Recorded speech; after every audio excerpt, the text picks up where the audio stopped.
Gracias por escuchar y ver nuestro show renovandoriquezas.com. Búscanos y danos un like y 5 estrellas en YouTube, Facebook, Instagram, LinkedIn y cualquier otra red social en donde puedas encontrarnos. No somos responsables si esto no te funciona. Lee siempre las letras pequeñas. No creas en nada de lo que decimos. Los resultados varían dependiendo de cuánto estudies y hagas tu diligencia. Esto es solo para los que toman acción y sirve de entretenimiento. We are ready. Today's English version. Right? Renovating Riches Radio. It's live. And today, we got a pretty good program, Mr. Dennis. We're going to talk about Wholesaling 101.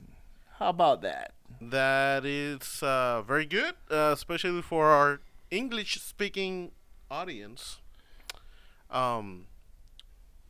Okay, it's you. That is me. I'm so sorry. And I hit. Look.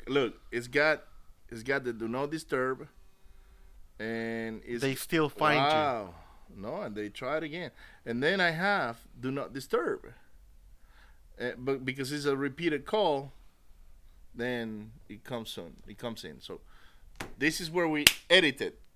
Okay. Hi, everyone. This is Dennis Rodriguez here with our co-host, Ricardo Rosales, for the Spanish speakers pronunciation. In English is Ricardo Rosales. Or actually today I got a call saying, "Hey, Mr. Rosales," and I was like, "Yeah, this is Mr. Rosales. How can I help you?" Yeah, I made a mistake. Yeah, I don't get that. I would say problem, but it's not a problem. I made a mistake. I bought a domain and you put your personal information. I think I didn't click on keep my privacy or whatever. And now I'm getting all kinds of different calls. And anyways, it is not good. So tip for the day. If you buy a domain or a website, name, domain, make sure you don't put your personal information or you route it somewhere else, like your home address, or don't use it because you're going to be bombarded with phone calls and people offering SEO services and website services to design your website, and it's a hassle trying to get them to call you. It is a hassle. So anyway, what are we gonna be talking about today, Ricardo? We're gonna talk about Wholesaling 101, Dennis. And the reason why I want to do this is because I want to teach or tell people out there watching us or listening to us on what it is that they need to get started in real estate wholesaling. And I think is the best way to get it going is basically what is wholesaling. Can you answer that, Mr. Dennis? Yes, I can. Well, I'm going to try to do my best. There's not a set definition, but basically wholesaling entails buying property below market price and make sure that when you buy it, there's enough room so you can flip that contract or assign the contract. This is the name that I should be using. You assign that contract to an investor that's going to be the person who is going to actually renovate the house and either rent it or sell it. So you're like a middleman between the seller and the investor that's going to flip the house or is going to renovate the house. But do you actually buy the property? No, you don't. You don't take... Oh, you could. You could, but that's a different term. Then that's not wholesaling. Really it's only when you get the property under contract and you turn that contract or assign that contract to someone else. So you never take possession of the property. It's like it goes from one hand to the next, and you just collect the assignment fee. Perfect. Do you like that definition? I love it. I'm pretty sure that's exactly how it shows up in Webster's dictionary, or if you. We gotta look it up, see if it is in Wikipedia. Yeah, but remember, you can wholesale. Cars, produce, many things get wholesale, so it will show up, but not necessarily about real estate. I believe that's my guess. No, it does not. I just looked it up and I put property wholesale, and it's not there. Wholesale deals maybe for properties, Well, we'll check it out a different day. But in a nutshell, wholesaling is basically finding a motivated seller, putting it in the motivated seller under contract as if you are the buyer, and then assigning that contract to a motivated buyer. Yep. That's simple. Okay. You go and do some marketing. You can do different ways to market in order to attract motivated sellers. And once you get the leads, you go and visit the property, or some actually we've heard of some people making offers and putting properties under contract Over the phone. Over the phone. And so, but on our case, and we're gonna only speak about our System. not system, but about our experience. Okay. Or experiences. This is what we do. We invest in marketing, whether it is bandit signs, yellow letters, Correct. postcards, Billboards. and internet ads, and that's how we attract our motivated sellers, people that basically want to get rid of properties. Once we connect with them over the phone, because they're going to have our phone number, they're going to get either whatever the marketing avenue they choose to get in contact with us. They're going to have a phone number, they're going to call us up, or they're going to go into our website, fill out our information card, and basically We get an email. or a phone call, and we connect with them, and we find what do you do when you get the first call, like, or not the first call, but when you get a call, what's the process that goes through your head about like answering the phone and connecting with that seller or that prospective seller, if you will? Well, basically, just go and ask the person. First of all, I say, hey, or hi, this is Dennis, or same as cash, whatever. And the first thing you do is try to listen to what they have to say. Some people are just they'll plain say, yeah, I'm calling because I want my name removed from this list. I don't want to receive any more letters. And you get a lot of those. I mean, you got to get used to it. If you are like you have a weak soul or heart, this is not for you. Yeah, you get a lot of rejection. You get a lot of hatred, verbiage over the phone. Yeah, some people get really, really, mad. I don't know why, because you're just sending a letter like any other company would sell or send letters. I've even told some people, do you do the same thing for like when Discount Tire or any business send you like a postcard, or your local dentist sends you? Do you call them and ask them to get you over? I mean, I don't know. I don't spend time with that. I just put it in the trash can. But some people, yeah, they call you. They say that they don't want to be or receive any more letters or postcards, and you just take their address and remove them, right? But then there's the occasional lead. That's what we're looking for. And in that case, the people will call and say, yeah, I'm calling because I received your letter, your postcard, or I saw your ad on Google or Facebook, and I want to find out more about what exactly you guys do. And that's when you take a pencil. Sometimes they say, I want to know how much you're going to give me for my house. Yeah, you get that too. Some people say, yeah, how much are you going to offer for my house? And then you got to go through the process of explaining a little bit more what we do, how the process works. But the most important thing is that you have to have, pen and pencil ready and start, writing down answers to the questions. A lot of information. Yeah. And we have a script that, we give, people that are starting with us. I know it pretty much, right now. Second nature already. Yeah, so I just start asking the questions, where's the property address? Then you go into how many bedrooms, bathrooms, if they know the approximate square footage of the house. And then you get more into details about, what's wrong with the property. Is there anything that needs to be fixed? And you let them talk, and they'll start, saying, well, yeah, no, the house is perfect. And then house is in perfect It's in perfect condition. Oh, wait, it just needs, the light in the garage. Oh, now that I mentioned that, the soffit is kind of like, it has soft wood. And we did a repair last year on the plumbing, and it's not. And then suddenly things starts, to unfold. And or some people just say, no, the house is in good condition. And then we say, okay, well, this is what we can do. And then if it sounds like they're motivated, that there's something that is. Yeah, what we do is we look for signs of feelings and motivations on why they want to sell the property. One of the things I personally ask them is, tell me about the property, tell me about yourself. Because it might be that the property is not even in distress. It might be that the seller is under stress. Correct. You want to identify where it is that you can connect in order to make that appointment. That way you can get in front of them. Which is what we like doing, and that doesn't mean that other systems don't work. That just means that that's the system we use. Yes. We want to be in front of the seller. We want to be in the property in order to make a proper assessment of the whole situation.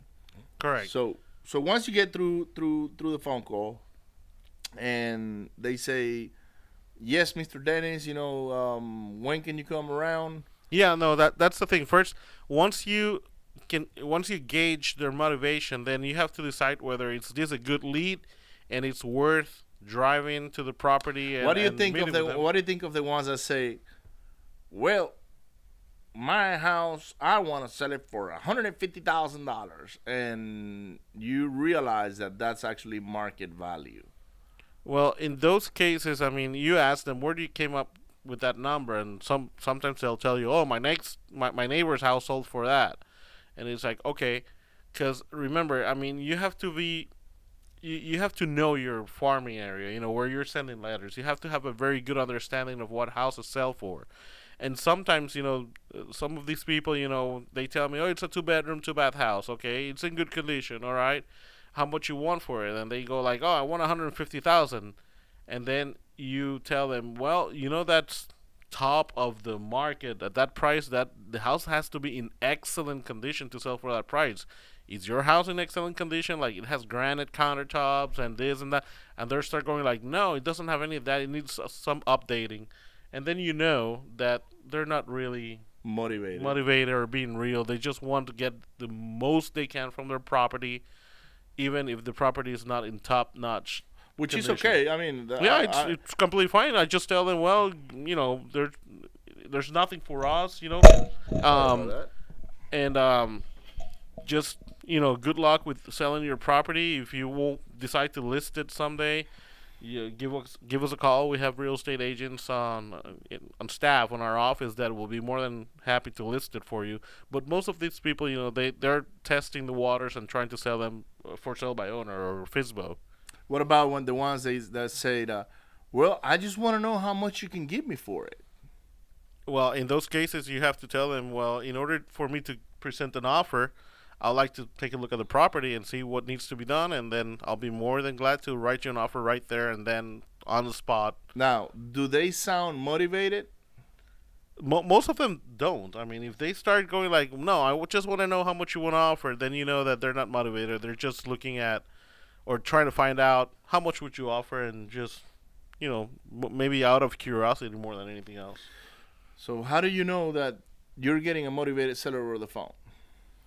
Well, it's pretty obvious when they start telling you, well, I need to sell the house because I'm moving out of state, and my job starts next week, and I don't have time, and I need to get rid of the house as quickly as possible. I don't have time to sell it. Or they can tell you, well, the house, the roof is I am leaking. sick and tired of the conditions of this property. I don't have any money to sell to fix. Or the AC went off. I don't have money to fix it. It's 100 degrees outside. We're suffering here. I mean, you hear all different sorts of stories. Sometimes has to do with the mortgage itself. They're behind on payments. They have been getting letters from the bank saying that they're gonna get foreclosed on, and they tell you, hey, I think the auction, it's probably in 2 weeks.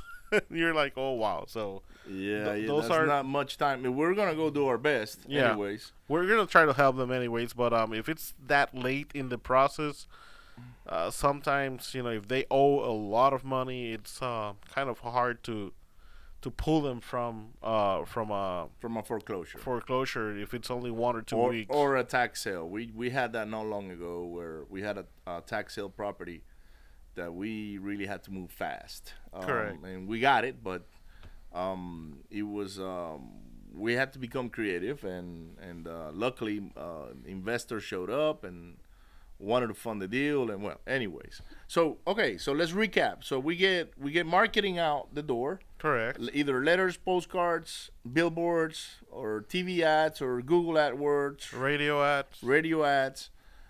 Then you get the person that listens or receives the letter or listens to the radio or looks at is taking a look at your ad on the internet.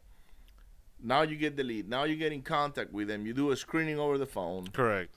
You size or you realize how motivated a person is, whether you can scale it from 1 to 10, 10 being very motivated. Yeah, 10 will be like, I want to sell my house. Come here, take a look, and write me an offer like now. Yeah, we've had that. And I've actually had a person say, I want this house off my hands as soon as possible.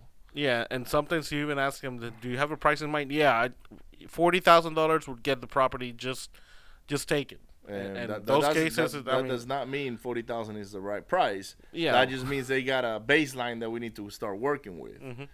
Or it could be that $40,000 is a fair offer for them, and why not? Correct.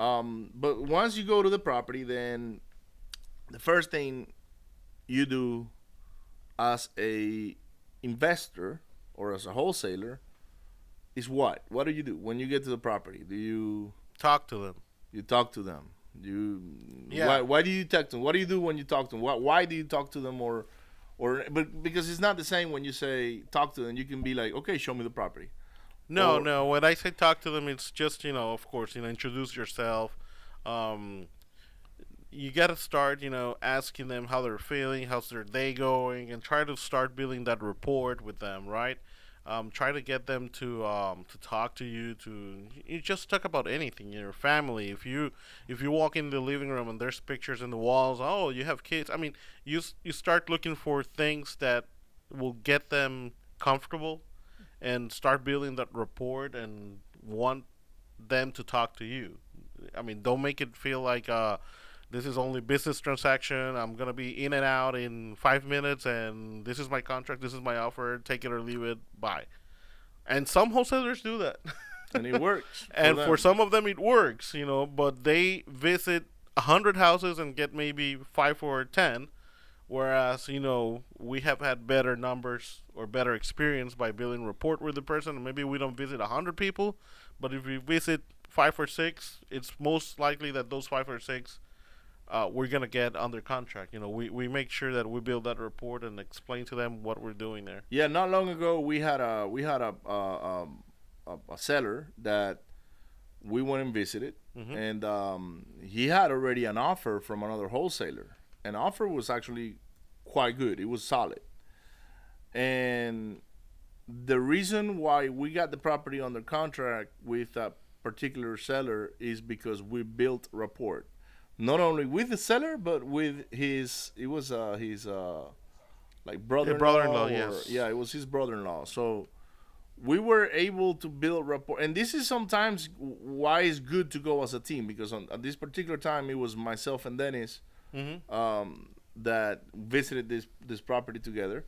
And there were 2 people there. So one of them was kind of like acting as the negotiator, mm-hmm. and the other one was the person that was under real stress. Correct. And we basically, I took it to where I went and dealt with the person with stress, and Dennis went and took it to where he dealt with the person that was acting as a negotiator.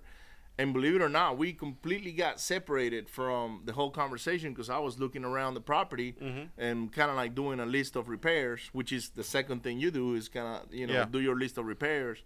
But I was connecting with the seller, and one of the things I realized is that he had a big poster of Iron Maiden, which I actually went to the concert last night here in Houston.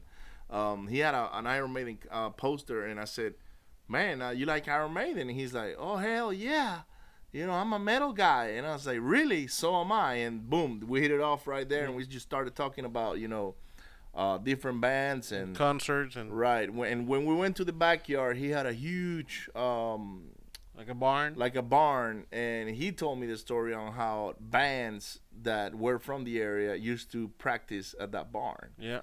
And it was the rehearsal studio. Yeah, that was a rehearsal studio for them. So not long after that, we kind of like got together again in front of the property, and Dennis had a pretty good understanding of what this other person was doing, and I had a pretty good understanding of the situation on the seller. And it was offer time basically, and we just started talking. How can we help you? How can we get you off the situation? Because their situation is more complex than the normal one. There was a case of bankruptcy involved. Yeah, there was bankruptcy involved. Liens from the city. So we had a lot of things we needed to work around, and one of the things that they brought up at that point was that how can we make sure that you guys will actually buy the property. and we're not crooks or you're not gonna steal our information and our money and do damage to us and whatnots. And that's when Dennis and I looked at ourselves and said, okay, you know what we can do is we can go to a title company and fill out the contract there, and you can consult with our lawyer. And as soon as we told them that, they felt relieved that they were not dealing with crooks or people that were trying to take advantage of them. But they still followed up, so we had to go drive all the way to the title company, get one of the reps from the title company to talk to them. with by the way, fortunately, it was close enough. So that's another tip for the day. You know, make sure you find a title company if you're gonna be doing this. Have several title companies you work with, especially if you're working, in a city like Houston is so big that going from the west side of Houston to the east side could take you, depending on traffic, an hour and a half. So make sure you work with different title companies, and it can be the same title company that has several branches, right? Right. But get comfortable working with separate branches, so if something happens where first of all, to make it easy for the seller to go and sign and do closings, even though nowadays you can get remote notary to do the closings at anywhere, your office, your home, whatever. But just Starbucks.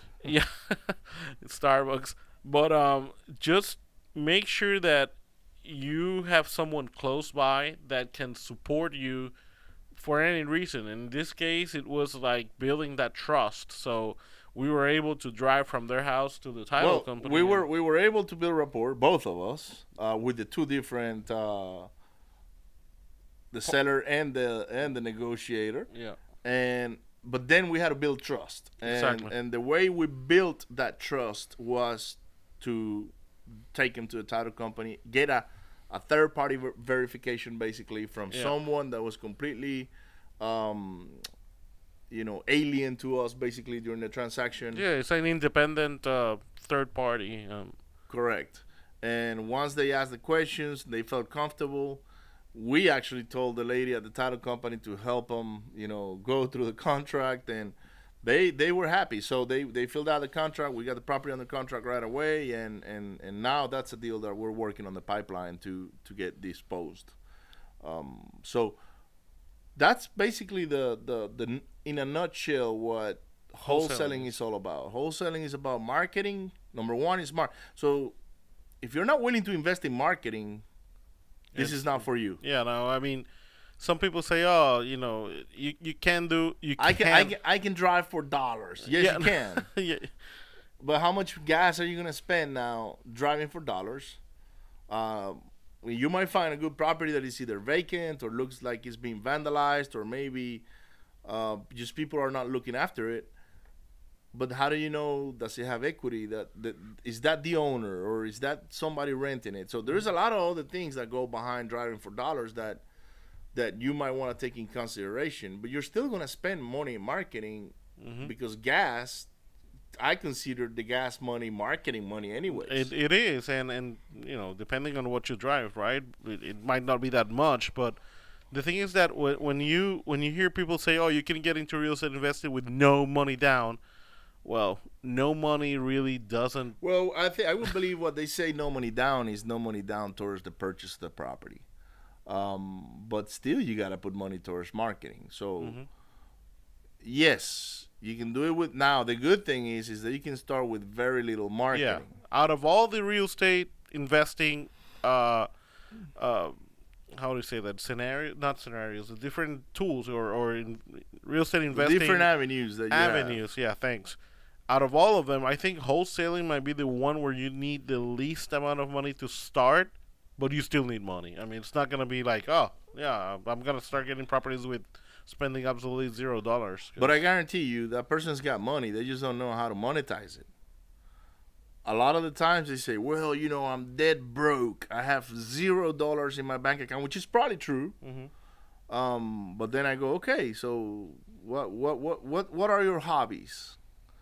Well, I love playing PS4 or Xbox. Guess what? Or I go fishing every weekend. I got a boat that cost me $30,000, and I got this expensive fishing rod. And I just found you your marketing money. No, it's the truth. Or you open their garage and it's like full of stuff they don't use and they can sell. And you know, there was a property I went to negotiate 2 Sundays ago, and this is a family that is in a lot of stress. They're behind on taxes like years, and they want a lot of money they want top dollars for a distressed property. Property needs a full rehab, and when I talk about a full rehab, is everything. But the most amount of money is going to be invested in the cleanup of the property, actually. Yeah, getting rid of all the, I don't want to say trash, but all the stuff. All the valuables that they have in the garage and around the house. And the lady was complaining that she didn't have money for gas. And I'm looking around, it's like, oh my God, you can sell so many things, is what I said. Why don't you just go and she had a truck. And it's like, why don't you go load up your truck with all that metal that you got on that garage, and you start kind of like cleaning up the property, making it look a little better. You can get some money for gas. And she goes, yes, I know. And I was like, okay, so how come you're not doing it? You know, what is it? But they're in a state of mind that, you know, does not allow them. It's shut down. I mean, they're shut down, and then they want top dollars for the property because that's how they think they're going to solve all their problems. And I guarantee you that property is not going to sell for what she wants for a long, long, long time, unless a newbie that does not know what he's doing comes in contact with them and boom, buys it. Which already happened, right? Because you told me that a wholesaler had the property. Another wholesaler had the property, and he had investors coming in. And he couldn't get it sold. He could not get it sold. That's correct. And again, that's probably one of those newbies we're talking about that are going out there and just putting offers on properties that are not really any deals. But they get kind of desperate. They are a deal if the property is a deal if we buy. I'll talk about numbers on this particular one, so that way we can understand what it is a deal and what's not a deal. You want me to bring the? Oh, actually, it's there. No, it's okay. You guys, if you guys got a pen and paper, just bring it out. And what is a deal? A deal is a property that you can buy and rehab for 70% of the after repair value, meaning the property in prime conditions, market value wise, will be, for example, on this case, it was like 240,000 or 230, somewhere around there, 230 to 240. And how do we get that number? Mr. Dennis did a market analysis on it. He CRM. He put the last comparables. CMA, sorry, not CRM. CMA. And comparable market analysis, and he pulled the last comps, we call them comps, from the last 3 or 4 months, and we determined that the property was worth $230,000 fixed up. So and fixed up to the latest, is got. Yeah, again, it's not.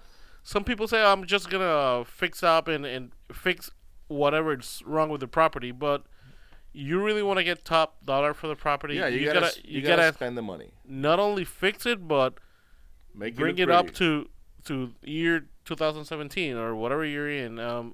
Just make sure that it's up to date. Not only fixed, but it's updated. So if nowadays you see granite countertops everywhere and people like to have granite, well, there you go. I mean, you're not gonna fix it to put Formica back unless that neighborhood, everything that's selling is Formica, so why are you going to spend the extra money, which nowadays it's so cheap. For granite, yes. I mean, Ricardo, I'm pretty sure you can get a kitchen with granite probably for the same price it costs to do Formica, because things have come down in price. Correct. 5 or 10 years ago, granite was like, oh my God, so expensive. I mean, you can't afford to do it in every house. But nowadays, every house that we do, we swap the countertops for granite, and that's just one example. Same thing. Well, there goes was with one we didn't do it. Yeah. Because the Formica was brand spanking new. Yeah, and they replaced it like a a month. month before we bought it, and I was like, man, I cannot do this. Yeah. I can't just throw this money away like that. But same thing goes for carpet in the floors. Nowadays, I mean, unless it's like a bedroom, people are getting tired. And we're talking Texas, we're talking Houston. Your market might be completely different. Yeah, if you're in Florida, you're in New York or LA or whatever, or Chicago, I don't know. You gotta do your due diligence on what is top market conditions for the type of properties you're marketing for. And here's another tip: the best way to find out, go to new subdivisions and see what the builders are doing. Right. You don't have to replicate 100% what they're doing, because most of the, for example, around here, the new subdivisions, they're putting hardwood floors everywhere, and that's very expensive. But you can switch, and you want the look, not necessarily the same materials. So you might do laminate that looks just like hardwood instead of carpet, and that's what we're talking about, updating the property.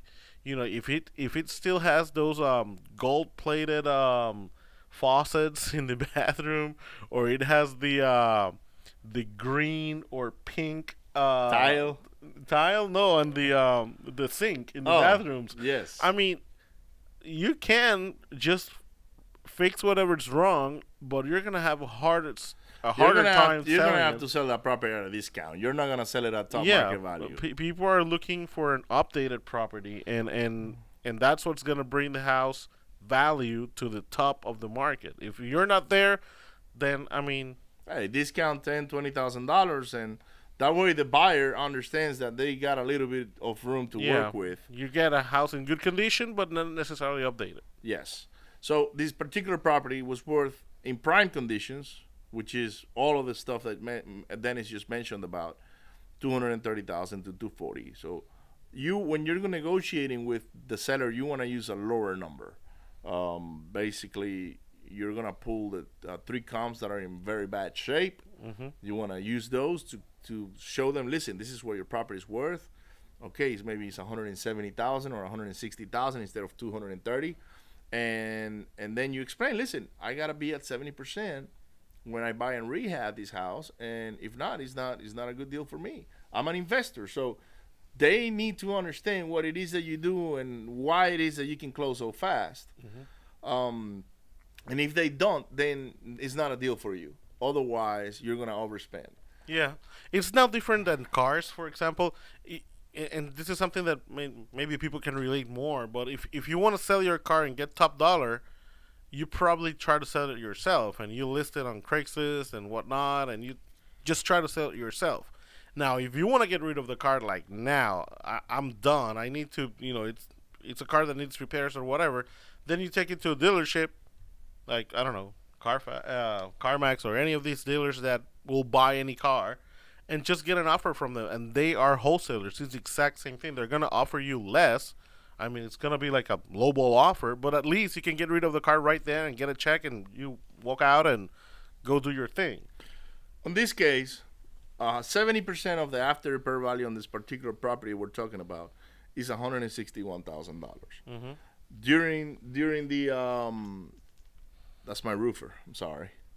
Talking about rehab. Yes. During the assessment that we did, we determined that this particular property needed $100,000 worth of renovations. Which is a lot. A lot of money. It's more than normal. Our renovations are anywhere from 40 to maybe 70. When we get out of budget, right?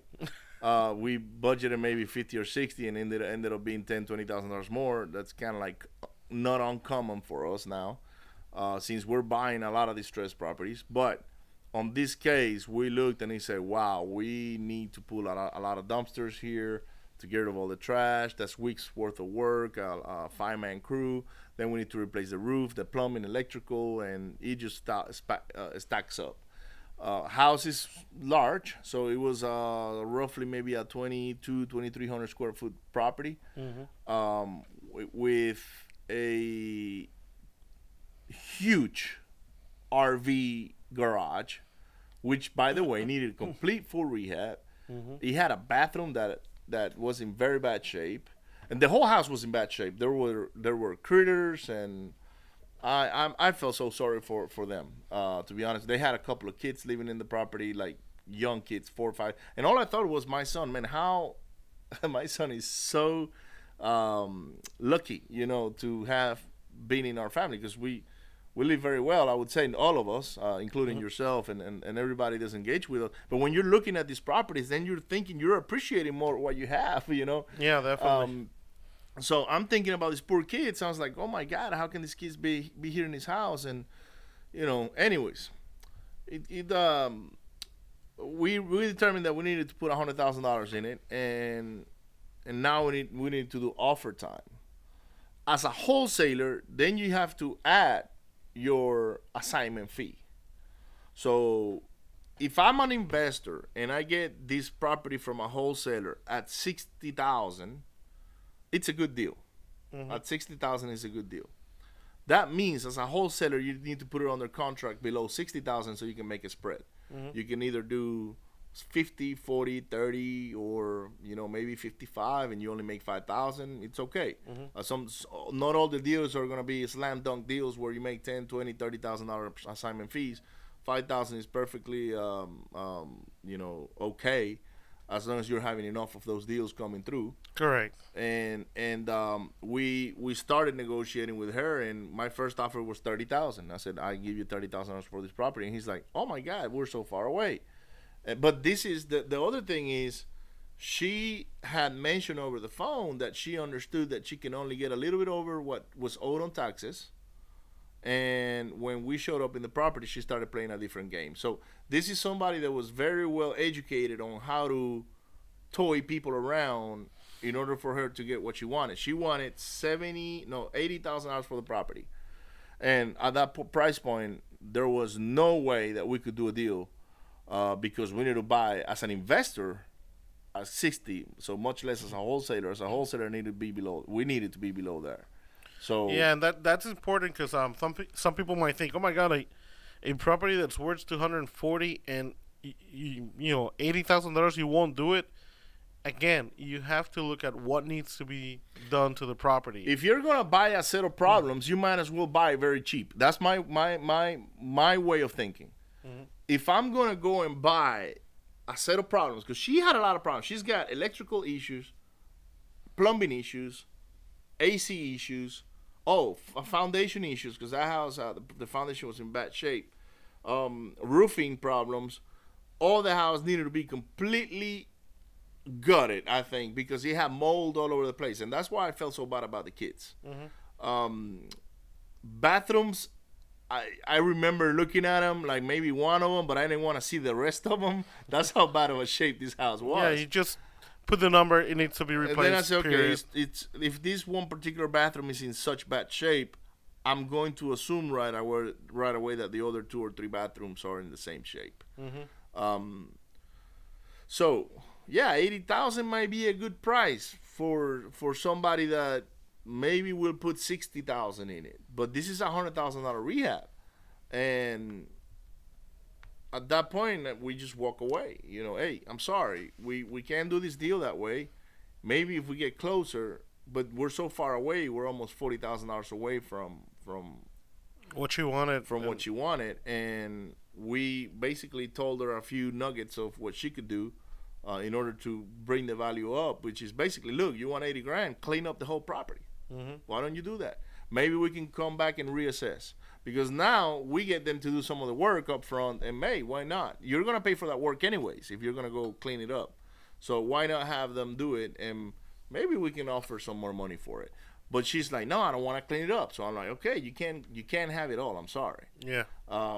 And that's why we walked away from a property that she was willing to sell for 80, that was worth 240, but it needed $100,000 in rehab. So we're looking at 180 at 240. Then we make no money. Yeah. Because we got to pay realtor commissions, closing costs, title, the whole 9 yards. And that's one of those deals that you don't want to get yourself into. And as a wholesaler, you have to, one, know that you're not going to get all the deals. Yes. You got to be, willing or mentally prepared to turn your back and say, okay, good luck, and walk away. Thank you so much for your time and for having us over. If you change your mind, give us a call. You know where we are. We'll be happy to come back and assist you. But you gotta walk away and also create a fear of loss. You know, hey, look, my offer might be good today, but it might not be good tomorrow.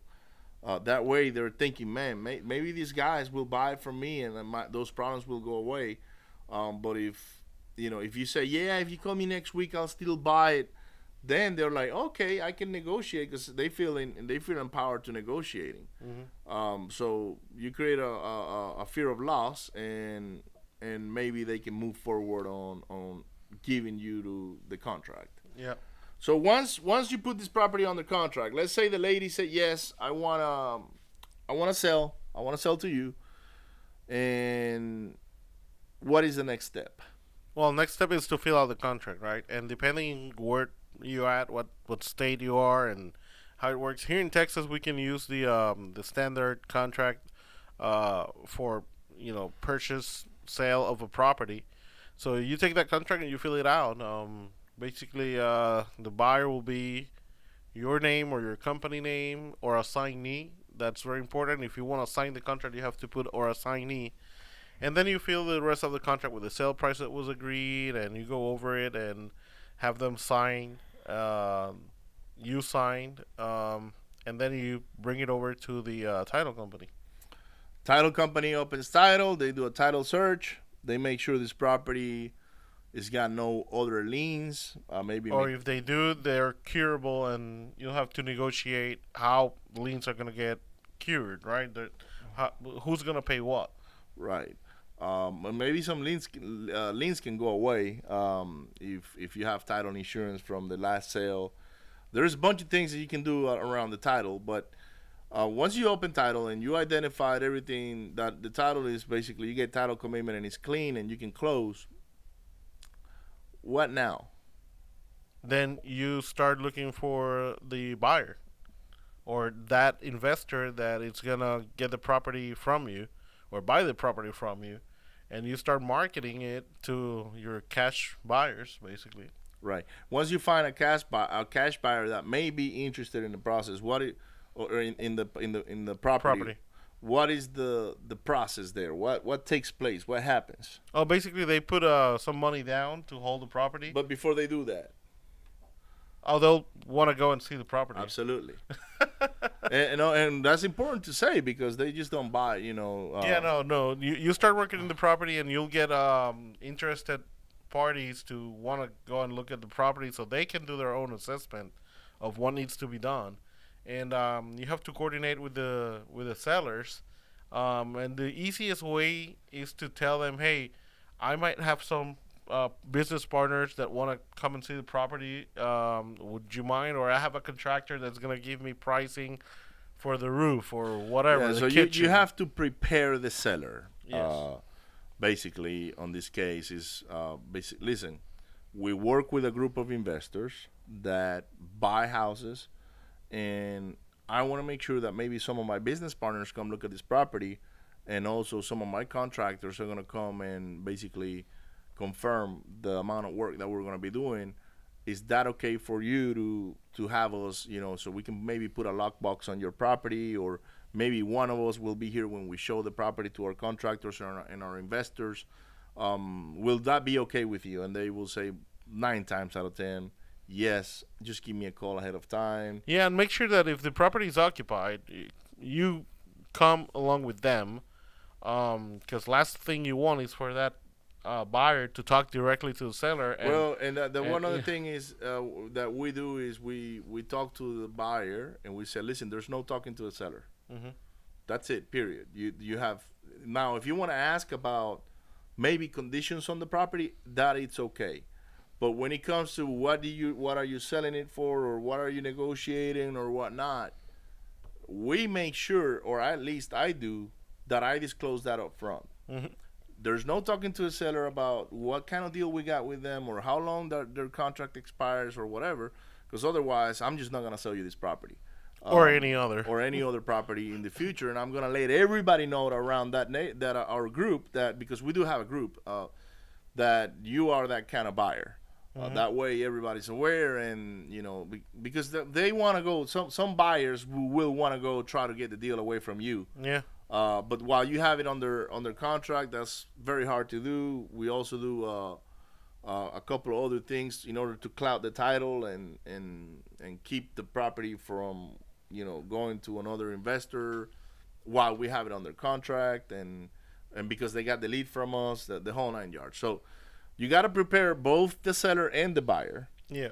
And once you do that, then I highly recommend that you are at the property when your buyers are looking at it. Correct. And then they'll go over it. They'll do a quick assessment of what needs, and some of them will tell you right there, hey, this is mine. I'm taking it. And they'll write you a check for the earnest money. And once you get that, it's just a matter of having them, get their funds. Which, by the way, the earnest money, we ask to write the check for the to the title company. We don't ask checks to our name or to our company name. Mm-hmm. What we want to do is we want to put that money on escrow, a title. That way, when the deal closes, we get paid. And if the deal doesn't close because of our fault or the seller's fault, then the money is refundable to the buyer. And that is to protect the buyer, because there's a lot of wholesalers out here in the Houston area that will tell you, you're going to want to put the property under contract, write me a check to me or my company. Mm-hmm. And I refuse to do that unless it's one of the big ones that, we know they're not crooks. We know they got a lot of deals coming through, and maybe the $2,500 for them is not a big deal. They're going to return the money to you, but there's a lot of the little ones that will go spend the money before they actually get it. Yeah. And trying to get the money back from them is very hard. Actually, I've just looked at some of one of the forums on Facebook. There is somebody that put earnest money with a wholesaler to their name or to their company name, and they're having a tough time trying to get that money back. And it's unfortunate because that ruins it for everybody else when somebody does that. I highly advise if you're a buyer and you're going to buy a property from a wholesaler, people like us, put the money at the title company. Yeah. Write it to the title company name. Make sure you got the address on it. Put earnest money or whatever. And if things don't go right, then you get your money back. No big deal, because that is the job of the title company, is to refund your escrow. Now, if you default and you don't go close on it as an investor, then we keep the money. Yeah, because it's not refundable. It's non-refundable unless and there's a provision for that. It says that the money is non-refundable unless there's something with the title that can't be cleared, and then it's not the wholesaler's fault. It's not the buyer's fault. It's something that things happen, and in that case, you refund the money and go find another deal. Correct. So after that, you go to closing. Once the buyer is ready, he'll let the title company when he wants to close, and the seller will be ready also for closing, and you get to that day where you close. In Texas, we do separate, buyers and sellers closing, so they don't have to meet. I mean, you just closed on the seller at one time, and then the buyer at another hour, and everything will be done, and you collect your. Yeah, it's been a long time since we've all closed on the same table with the seller and the buyer. Yeah, that rarely happens. You usually just do it at different times. That way, people don't cross paths, and transaction goes very smooth. And basically, that's how you wholesale a property. That's right. That's how you put it under contract. Find the motivated. I mean, you put money in marketing. So the steps are: number one, put money in marketing. Number two, get that motivated seller to come through any of the funnels and visit them and basically make an offer. Mm-hmm. Number three, put the property under contract. Number four is to open title, do the title search. Once title search is clean, we like waiting for the title to be clean. That way we know we can market this property without any issues. We've had in the past we've had properties that we marketed, we had a buyer right away, and they're eager, they're dying for the deal, and then there's something on title, on cloud, on title, Yeah. the property was transferred on a quit claim deed that nobody recorded, or the boundaries of the survey are not right, whatever, and then it takes 2 or 3 months, and now the buyer is disappointed because they can't get to work. Yeah. We're actually going through that right now. I'm the buyer and I'm the wholesaler as well, and I'm just having to have patience in order to close on these deals. But once you open title and you got it clear, now you go find your motivated buyer. You show the property, make sure you prepare both the seller and the buyer, and then you put the buyer under contract, and then you close. Yeah. And that's how you make 5, 10, 15, 20, 30, whatever. There's people that actually made $100,000 on a wholesale deal, more than 100,000. I know, I'm aware of. I just saw somebody that made $300,000 on a wholesale deal on California. no, it was actually a package of properties. So he found a landlord that wanted to offload the portfolio, and there were 30 properties, and he was making $10,000 each. And that's how he made $300,000 on just one transaction. Wow! Because the landlord, I'm assuming he sold the LLC to the new buyer, and he laughed all the way to the bank. So wow! Yeah, so that's a good deal. I love hearing those stories. That's a slam dunk. It is a slam dunk, and maybe you'll get that once every 5 years or whatnot. Some other ones get it more often because they got a better network. But in a nutshell, that's how you wholesale property. So that's how you get into the wholesale business and get to do your first transaction. So is there anything you want to add to Wholesaling 101, Mr. Dennis? No, I think we cover everything. Negotiating is the most important.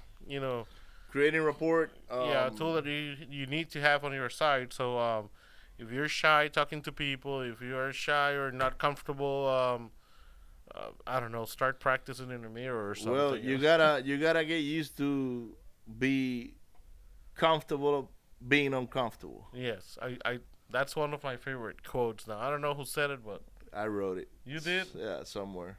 So and maybe I read it somewhere. Yeah. We'll find who the author is. Yeah, we'll have to Google that up and maybe post it in the wall or something. But that's the reality. Is you got to get comfortable, feeling uncomfortable. And Will Smith. That's who I heard it from. Okay. Will Smith, and it's because I heard it on somebody else's podcast that we're talking about real estate. I believe it was Sean Terry. Okay. So, anyways, that's kind of it stuck with me, and then I went and posted it somewhere. So, I think with that we can end. But wait, before we end the show, we just want to say a few things. We had new staff on house that's working with the video. So I know we have been telling people, the videos will be posted. Now they're being actually. Okay, this is where announcements.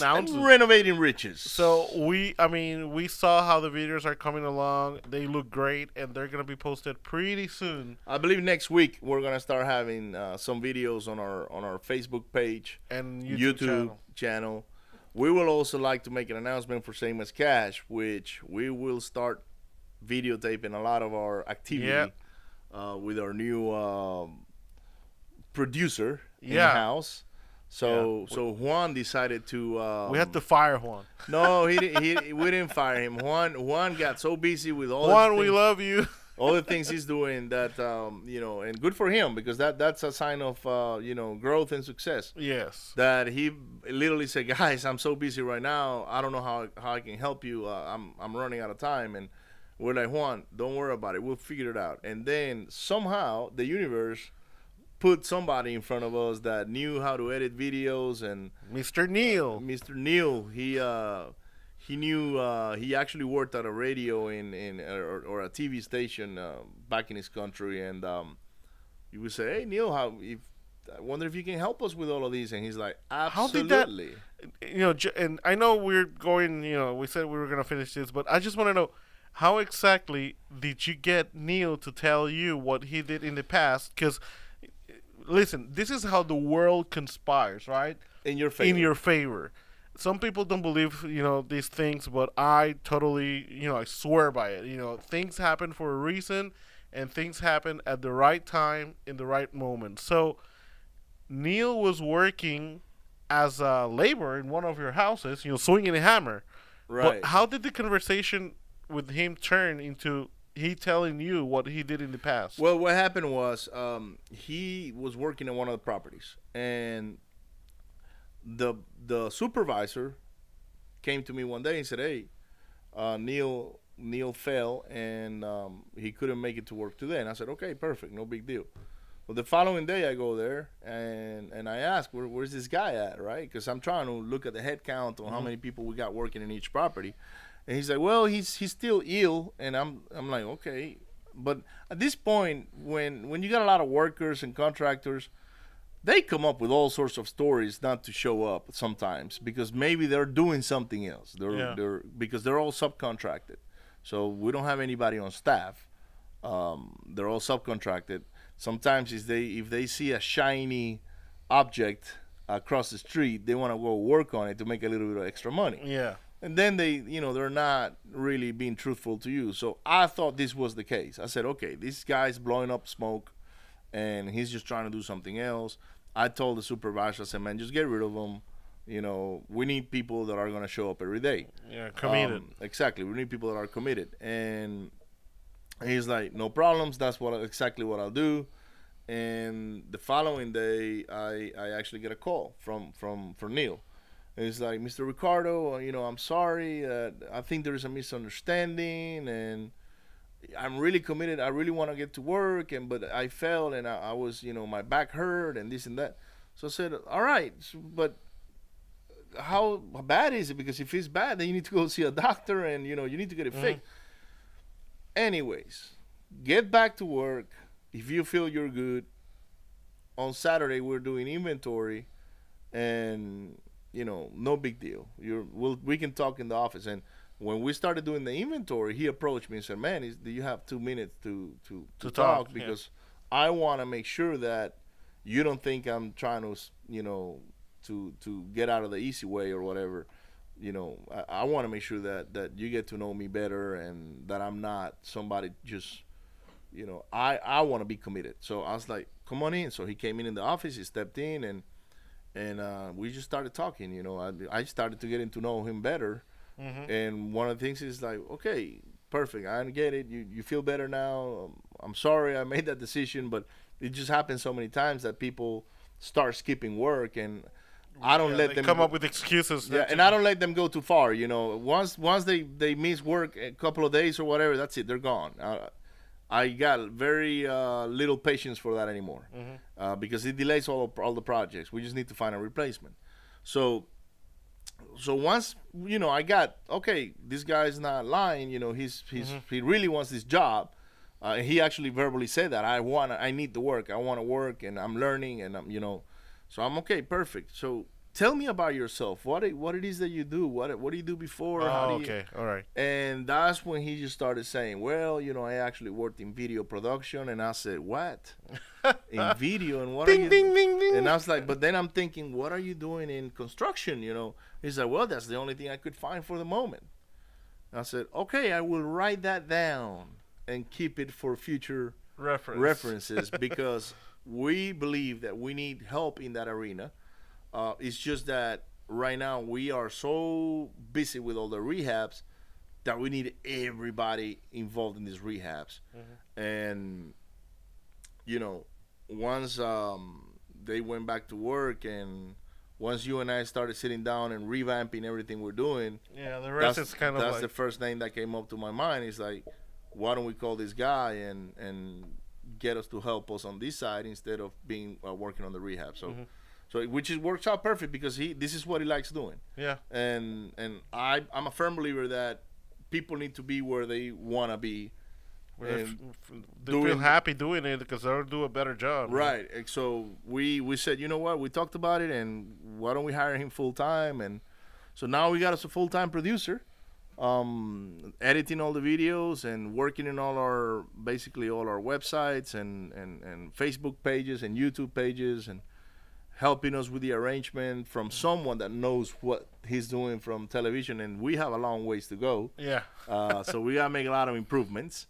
Because it's me and Dennis, we're action takers, so we're like, okay, just hang the light right there and put the camera here. Okay, we look good, no problem. Let's do it, So now we actually get somebody that knows what he's doing when it comes to video producing and taping and recording and all of that. He wants to start doing makeup, Ricardo. What about that? Yeah, well, I can do the makeup. So no makeup. Yeah. So okay, time. So we have been timed out. So basically, that answers your question. That's how it all became. That all came around, and we ended up hiring him full time. And well, I'm so glad, and you will be too, because all these videos will be uploaded pretty soon. So with that, Ricardo, we're gonna end the show. Remember, if you got any questions, feel free to contact us. Through our Facebook pages, YouTube emails. Visit our page. Visit our page and hit us like, okay, and also do us a favor, go to sameascash.com. Yeah, you can become a subscribe to our channel there. Yes, well, not sameascash.com, but Renovating Riches Radio and Renovando Riquezas in Spanish. Renovando Riquezas in Spanish. And with that being said, thank you so much for tuning in. We'll talk to you on the next one. Next week, maybe in Spanish or English. We'll see. However we feel that day. That's right. Thanks, everyone. Have a good night. Bye. Bye. Gracias por escuchar y ver nuestro show renovandoriquezas.com. Búscanos y danos un like y 5 estrellas en YouTube, Facebook, Instagram, LinkedIn y cualquier otra red social en donde puedas encontrarnos.